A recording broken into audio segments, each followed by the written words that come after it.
د انګلیش بای پښتو چینل مینوالو ته سلام. د نن په درس کې به د انګلیسي ژبې د لغاتونو صحیح تلفظ کول زده کړو. د نن درس ستاسې د غوښتنې پر اساس جوړ شوی دی، ځکه ځینې شاګردان پوښتنه کړې چې استاده ځینې انګلیسي لغاتونو کې دوه واول لرونکي حروف پرله پسې راځي، مثلا ای ای یا آی او او داسې نور، نو دا لغاتونه څنګه تلفظ کیږي؟ نو د نن درس ستاسې د غوښتنې پر اساس جوړ شوی دی. د نن په درس کې زه تاسو ته دوه لارښوونې لرم چې د هغه لارښوونو پر اساس تاسې کولی شئ د انګلیسي لغاتونه په صحیح توګه تلفظ کړئ.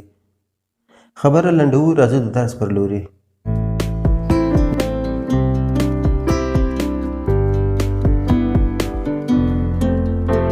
لومړی لارښوونه: که چیرې په یو لغات کې دوه اواز لرونکي حروف وپېژنو چې ا، ای، آی، او، یو او ځینې وخت وای دی چې دا مو په تېر درسونو کې زده کړل. نو که چیرې په یو لغات کې دوه اواز لرونکي حروف راغلي وي، لومړی اواز لرونکی حرف، فکر مو وي لومړی اواز لرونکی حرف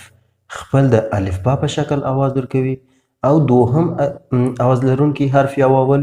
سایلنټ یا بې اواز وي. د الفبا په شکل اواز څخه مقصد دا دی واول توري دوه ډوله اوازونه لري. لومړی اوږده تلفظ لري یا اوږده اواز لري،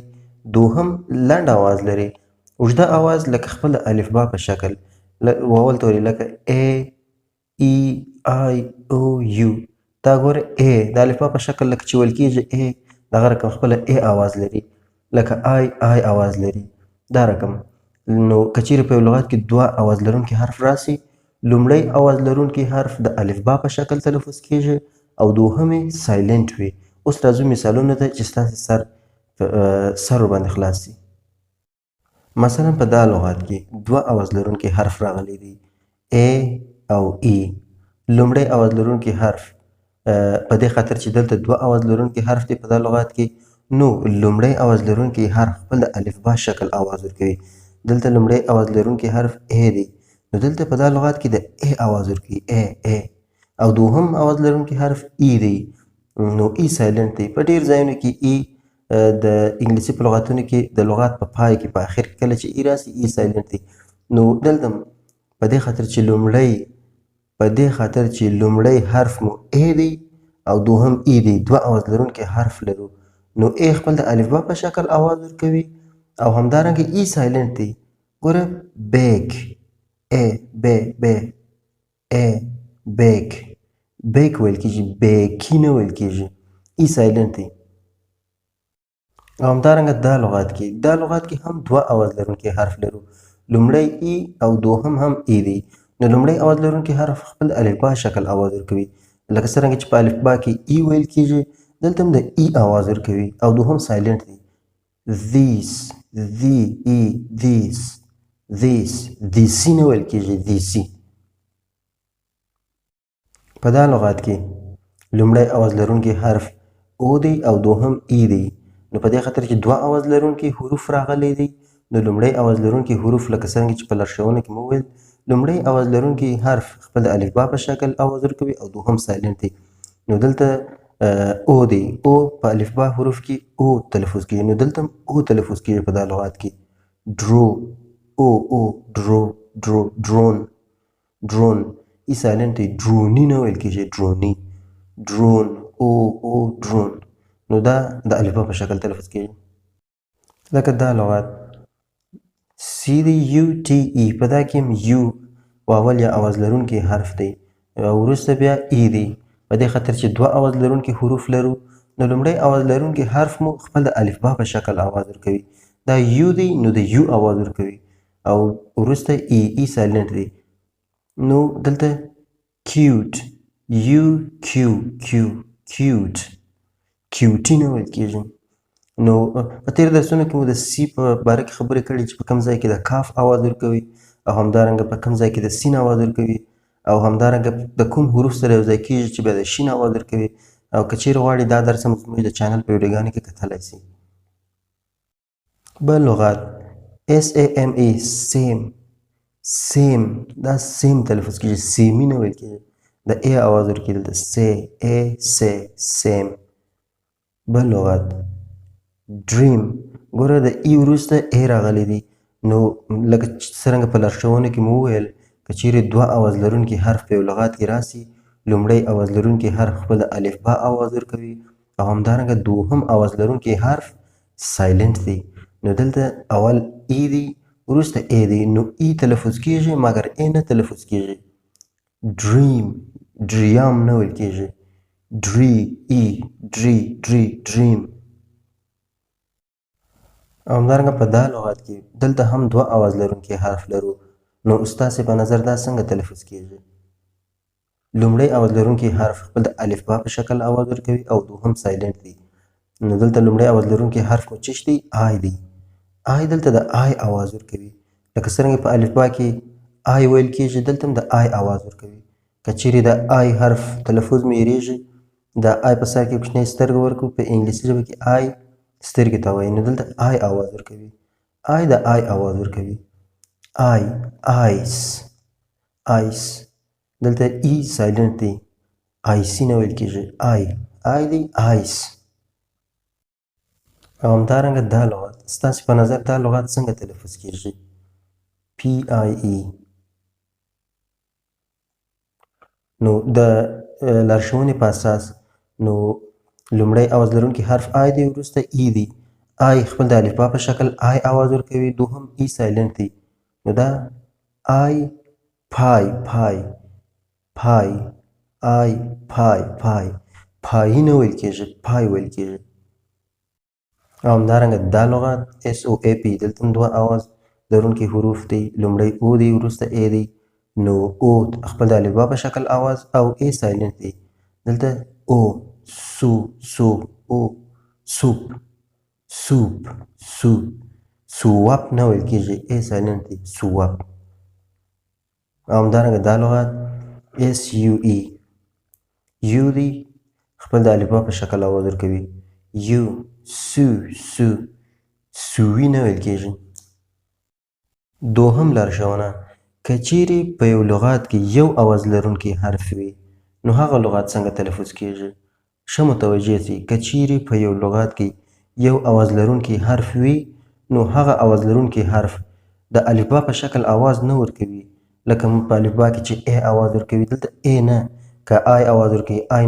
د آی اواز نه ورکوي ځکه چې که چیرې په یو لغات کې یو اواز لرونکی حرف راغلی وي نو هغه اواز لرونکی حرف لنډ تلفظ کیږي موږ مخکې وویل چې واول یا اواز لرونکي حروف دوه ډول اواز لري یو خپل د الفبا په شکل یا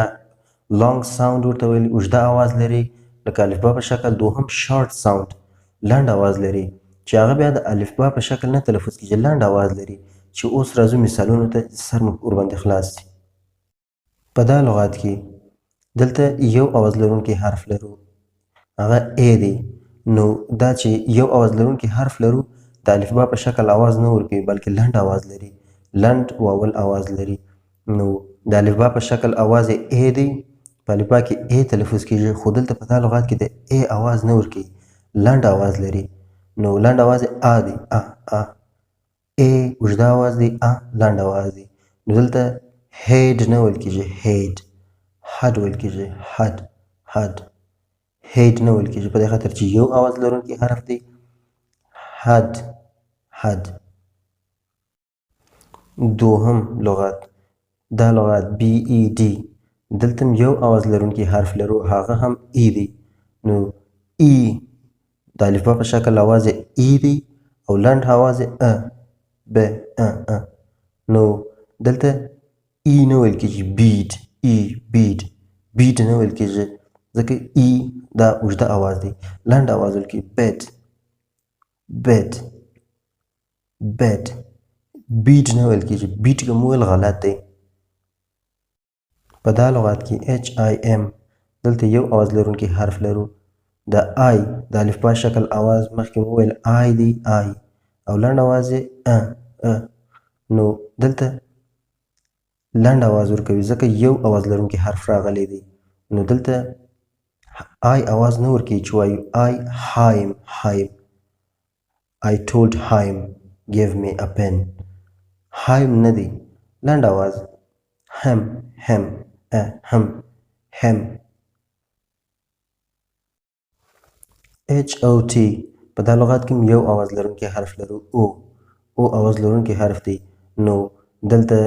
لکه څرنګه چې ویني یو اواز لرونکی حرف دی نو او خپل د الفبا په شکل اواز نه ورکوي او اواز نه ورکوي بلکې لنډ اواز ورکوي ا د اواز ورکوي لنډ اواز یې دی نو دا هوټ نه ویل کېږي او هوټ نه ویل کېږي بلکې هات لنډ اواز ورکوي هات هوټ نه ویل کېږي لکه د ناټ اواز NOT موږ نه وایو نو I am not a student I am not وایو نه NOT په دې خاطر چې او راغلی دی نو او لنډ تلفظ کېږي not نوټ نه ویل کېږي I am not a student ګوره لنډ ویل کېږي SUM په دا لغات کې یو اواز لرونکی حرف لري یو دی نو په دې خاطر چې په دا لغات کې یو اواز لرونکی حرف دی نو یو خپل لنډ اواز لري نو دا یو سوم نه ویل کېږي سم او همدارنګه دا لغات دا JAM دا AJ نه ویل کېږي دلته ویل کېږي جیم نه ویل کېږي جم ویل کېږي او همدارنګه دا لغات BEND یو حرف لرو یو اواز لرونکی حرف لرو نو دا بیند نه ویل کېږي بند او همدارنګه PIN دا اوږده اواز نه لري لنډ اواز لري پاین نه ویل کېږي په دې خاطر چې یو اواز لرونکی حرف دی نو لنډ اواز لري دا نه بلکې پن پاین نه بلکې پن او همدارنګه دا لغات SNOT نو ستاسو په نظر دا به څنګه اواز لري دلته موږ خو ویل د واول اواز لرونکی دا مو همیشه په یاد وي چې واول یا اواز لرونکي حروف دوه ډول اواز شارټ واول ساوند او لانګ واول ساوند لري نو چې دلته په دې خاطر په دا لغات کې یو اواز لرونکی حرف راغلی دی نو دا شارټ واول ساوند لري نو خپل د الفبا شکل اواز نه لري لنډ اواز لري ستاسو په نظر دا څنګه تلفظ کېږي سنوټ که سناټ بله دا سناټ تلفظ کېږي سناټ سنوټ نه تلفظ کېږي که چیرې مو یو ځای سنوټ وویل په سوک مو په داخله کې وي او همدارنګه BUS نو دا یو دی د الفبا شکل اواز یو دی په دې خاطر چې دلته په دا لغات کې یو اواز لرونکی حرف راغلی دی نو دلته د یو اواز نه ورکوي بلکې لنډ اواز لري دا تقریبا نو دلته که چیرې چاته وایاست I am going to school by bus بوس غلط دی لکه بس ویل کېږي لنډ اواز لري بس نو اوس که چیرې تاسې زما څخه کوم پوښتنه لري په کومنټ کې راته ولیکئ که چیرې څه ناسم زده سوی وي ویډیو در سره لایک کړئ که چیرې تر اوسه زموږ چینل کې نه یاست راسره یو ځای چینل در سره سبسکرایب کړئ خدای دې وکړي چې څه ناسم مو ترې زده کړي وي تر راتلونکي درسونو په خدای پاک مو سپارم ښه وخت ولرئ